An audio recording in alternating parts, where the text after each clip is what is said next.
Good morning बच्चों, कैसे हैं आप लोग। आज के इस वीडियो में हम बात करेंगे भैया कि 2023 के बोर्ड एग्जाम में कैसे टॉपर बना जाए।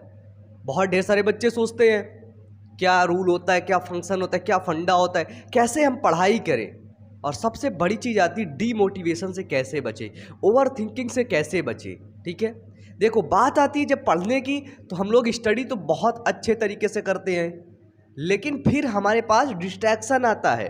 ठीक है, जब हमारे पास डिस्ट्रैक्शन आता है तो वहीं से हमको डीमोटिवेशन आता है।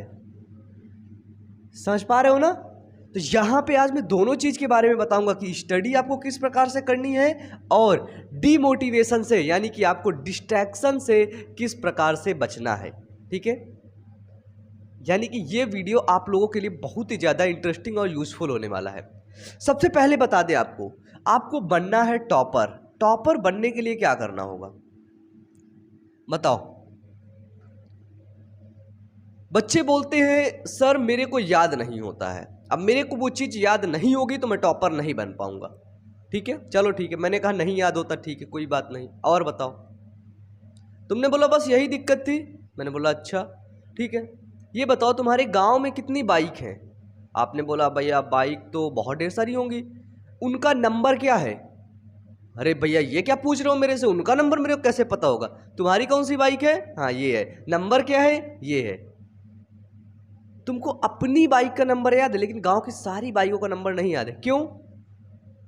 क्योंकि तुम अपनी बाइक को डेली देखते हो, अपनी बाइक की धुलाई करते हो, सफाई करते हो, है ना, उसको राइड करते हो, ले जाते हो, वो हमेशा आपकी नज़रों में रहती है। घर से बाहर निकले, देखे बाइक खड़ी है, तुरंत नंबर प्लेट पर आपकी नज़र पड़ गई, आपको नंबर याद हो गया। दो एक बार आपकी नंबर पड़ी, नंबर प्लेट पर नज़र पड़ी, याद हो गया, हमेशा वही दिखता है, याद हो गया। उनके बीच में कितना डिस्टेंस है ना, आपको ये भी याद हो गया होगा। तो मैं यहाँ पे कहना क्या चाहता हूँ, ये एग्जाम्पल दे रहा था। ठीक है, देखो जो चीज़ हम रिवीजन करते हैं, बार बार उसी चीज़ को देखते हैं लगातार। अब हम लोग करते क्या, सबसे बड़ी गलती स्टूडेंट लाइफ में क्या होती है कि वो एक बार पढ़ लेता है और समझता है कि मैं ज्ञाता बन गया, अब मेरे को पढ़ने की ज़रूरत नहीं है। ठीक है, सबसे बड़ी गलती, दुनिया की सबसे बड़ी गलती होती है। देखो टॉपर बनना है तो आपको रिवीजन करना होगा। ठीक है, किसी भी चीज़ का रिवीजन, यदि आप किसी भी चीज़ का रिवीजन सही तरीके से करते हैं या फिर आप रिवीजन करते हैं, तो मैं आपको एक बात बता दूं, ज़िंदगी में ना हमेशा आप ऊपर तक जाओगे, हमेशा ऊंचाइयों को छुओगे। ठीक है, आप लोग को लगता होगा कि आपको बायोलॉजी इतनी याद कैसे रहती है, आप वो सब्जेक्ट इतने याद कैसे हो जाते हैं। याद करने का रीजन है ना मेरे पास, क्या, रिवीजन। पूरा दिन पूरा फैला पड़ा रहता है किताब यहाँ पे खाना भी खा रहा हूँ तो अभी इधर देख रहा हूँ ऐसे करके, अच्छा ये ऐसे होता है। बस लगातार हम लोग उसी चीज़ को देख रहे हैं, तो वो हमारे सबकॉन्शियस माइंड में बैठ जाती है ना। तो हमसे कोई बाद में भी कोई क्वेश्चन पूछ लेता है, साइंस जवाब निकल के आ जाता है, क्योंकि हमने उसका रिवीजन किया। तो टॉपर्स का यही सीक्रेट होता है बच्चे, याद रखना, टॉपर्स का यही सीक्रेट होता है कि वो रिवीजन करते हैं। ठीक है, रिवीजन को अपनी वो बहुत बड़ी पावर समझते हैं। ठीक है, टॉपर बनना है, ठीक है, तो आपके पास एक पावर होनी चाहिए और वो पावर रिवीजन की।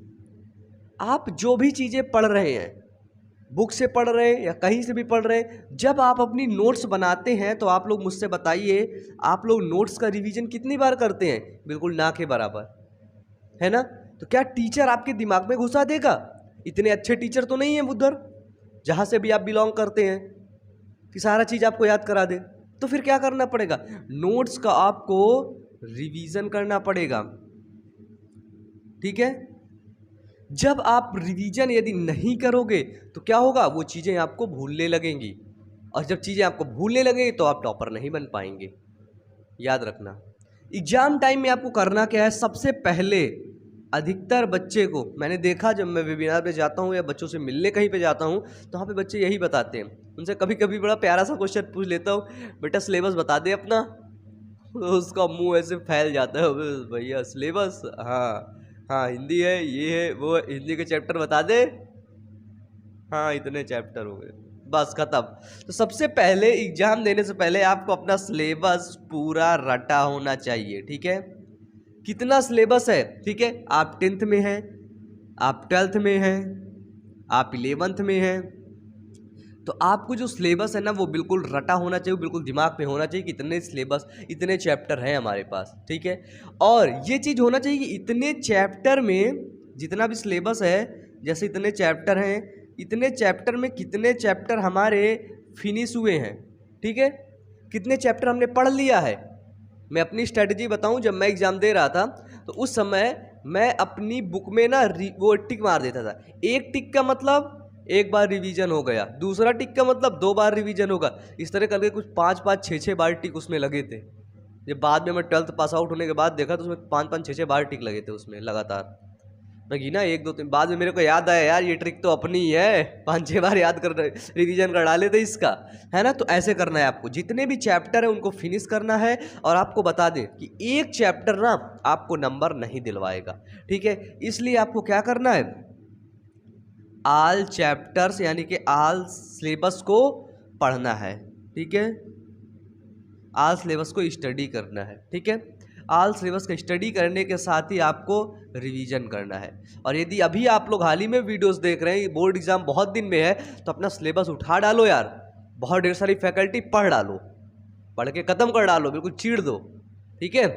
और एक टारगेट बना लो। देखो बिना टारगेट के चलने वाली चीज़ ना पसंद नहीं आती। अब घर से आप निकल दिए, आपका कोई टारगेट नहीं था कहाँ जाना है, तो आप कहाँ जाओगे आपको खुद ही नहीं पता है। आप निकले, आपका दोस्त गोलू मिल गया, बैठा घुमा लाया आपको कहीं और, फिर वहाँ से उसका दोस्त भालू मिल गया, भालू भी आपको कहीं घुमा लाया और, ठीक है। तो आपके पास घर से जब निकले थे ना, तो आपके पास कोई टारगेट नहीं था, तो आप एक टारगेट फिक्स कर लो, मिशन 80, मिशन 85, मिशन 90, और टारगेट हमेशा बड़ा चुनो, ठीक है। टारगेट जितना बड़ा चुन सकते हो ना उतना बड़ा चुन लो, उतना तो पहुंच जाओगे, अगर नहीं पहुंचे तो उसी के आसपास रहोगे, ठीक है। और छोटा टारगेट चुने और उसके आसपास रहे तो फिर बहुत नीचे चले जाओगे, ठीक है। इसलिए हमेशा ज़िंदगी में मेरा एक ही फंडा है और मैं हमेशा यही बात बताता हूँ, टारगेट हमेशा बड़ा चुनो, बस। कामयाबी मिलेगी तो बड़ी मिलेगी, नाम मिलेगा तो बड़ा मिलेगा, शोहरत मिलेगी तो बड़ी मिलेगी, और नहीं मिलेगी तो बड़े वाले से थोड़ा सा कम मिलेगी आपको, ठीक है। इसलिए छोटा टारगेट कभी मत चुनना। इसके बाद देखो, सभी चैप्टर्स को आपको रिवीजन करना है बिल्कुल अच्छे तरीके से, ठीक है। डिस्ट्रैक्शन के लिए आपको डीमोटिवेशन आता है ना, पढ़ते पढ़ते आप उदास हो जाते हैं, ठीक है। या फिर सबसे बड़ा डिस्ट्रैक्शन आता है आपका, है ना, गर्लफ्रेंड बॉयफ्रेंड का वो आता है, डिस्ट्रैक्शन आता है। यहाँ पे क्या ब्रेकअप कैचअप वगैरह दुनियादारी होता रहता है।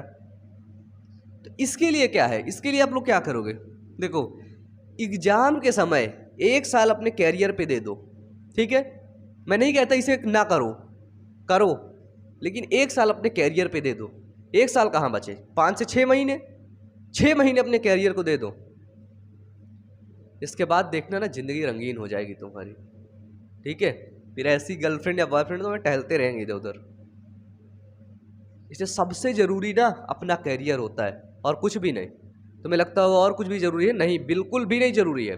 सबसे ज़रूरी पहले अपना कैरियर है, सबसे पहले अपना कैरियर चुनो, अपना कैरियर डिसाइड करो, ठीक है। और अगर तुम्हारा कैरियर ख़राब हुआ ना, तुम्हारे साथ जो भी है ना वो भी तुम्हें लात मार के चली जाएगी। तो जो लगता होगा ना मैं प्यार कर लिया, ये हो गया वो हो गया, कुछ भी नहीं हुआ। ये सब एक छलावा है, सच बता रहा हूँ, मजाक नहीं कर रहा तुम लोगों से, मैं तुम लोगों मजाक कर रहा हूँ, तुम लोग धो रहा हूँ, नहीं, ये एक छलावा है, ठीक है। ये प्यार व्यार के चक्कर में कभी नहीं पड़ना चाहिए। सबसे ज़्यादा प्यार आपको घर ही वाले करेंगे, इससे ज़्यादा मुझे नहीं लगता 100 में 1-2% आपको मिल जाए, है ना। 100 में 1-2% लोग होते जो अपनी जान से भी ज़्यादा तुम्हें प्यार करेंगे, और आपकी किस्मत इतनी अच्छी नहीं है कि वो आपको मिल जाए, है ना। मेरी भी किस्मत इतनी अच्छी नहीं है कि मेरे को वो मिल जाए, और शायद देखते हैं जो भी है ना। तो लेकिन इस चक्कर में यार ना पड़ना, सच में बता रहा हूँ, ठीक है। बस हाँ हूँ करते रहो, निकल लो आगे, ठीक है। तो इसके लिए हम लोग एक पर्सनली चैनल लेकर के आए हैं, और उस चैनल का नाम है बायो अमन मोटिवेशन, ठीक है। तो वहाँ पर हम लोग ये सारा कुछ डिस्कस करते हैं, सारा कुछ यहाँ पे बात करते हैं, ठीक है। ये सारी चीज़ें वहाँ पर वीडियोज़ आती हैं। अब आपको करना क्या है, देखिए क्लास 12th की बायोलॉजी ख़त्म हो चुकी है, ठीक है। जो भी चैप्टर मतलब नहीं ख़त्म हुए हैं वो चैप्टर ख़त्म कराए जा रहे हैं, ठीक है। उनके वीडियोस लगातार प्लेलिस्ट पर अपलोड किए जा रहे हैं, ठीक है। इसके बाद क्या हो रहा है, इसके बाद का सीन है क्लास 10th की साइंस है, वो भी आपकी ख़त्म हो चुकी, उसके इंपॉर्टेंट क्वेश्चन भी ख़त्म हो चुके हैं, ठीक है। तो उन सभी की प्लेलिस्ट ना नीचे डिस्क्रिप्शन बॉक्स पे लिंक होगा, नहीं चैनल पर जा करके प्लेलिस्ट पर जा करके वीडियोस को आप लोग देख लीजिएगा। ठीक है, वहाँ पर जाओगे देखोगे सारा कुछ समझ में आएगा आपको। ठीक है, वीडियो को देखो लगातार, और भी चैनल पे जाओ जो भी तो आपको अच्छा लगे। अगर मैं नहीं अच्छा पढ़ा पा रहा, ठीक है, नीचे कमेंट बॉक्स में कमेंट करके बता दो। इसके बाद और चैनल्स पर भी चले जाओ, वहाँ पर जा करके भी देख लो। ठीक है, वो लोग कैसा पढ़ा रहे। तो ऐसा करके सारी चीज़ें आप इकट्ठा करो, कहीं से भी नॉलेज लो।